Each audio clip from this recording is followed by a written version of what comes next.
Hello বন্ধুরা, উত্তর জগলগাছিতে সরস্বতী পুজো উপলক্ষে কিছু খেলার আয়োজন করা হয়েছিল। সেই খেলার মধ্যে ছিল যেমন খুশি তেমন সাজো। আমি এবং আমার বন্ধুরা সেই খেলায় অংশগ্রহণ করেছিলাম এবং আমরা খেলার মাধ্যমে এসআইয়ের বিরুদ্ধে প্রতিবাদ জানালাম।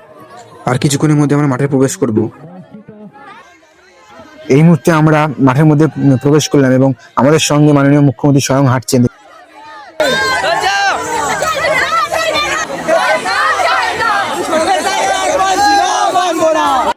মাননীয় মুখ্যমন্ত্রী এসআই সম্পর্কে মিডিয়ার সামনে যে বক্তব্য পেশ করলেন,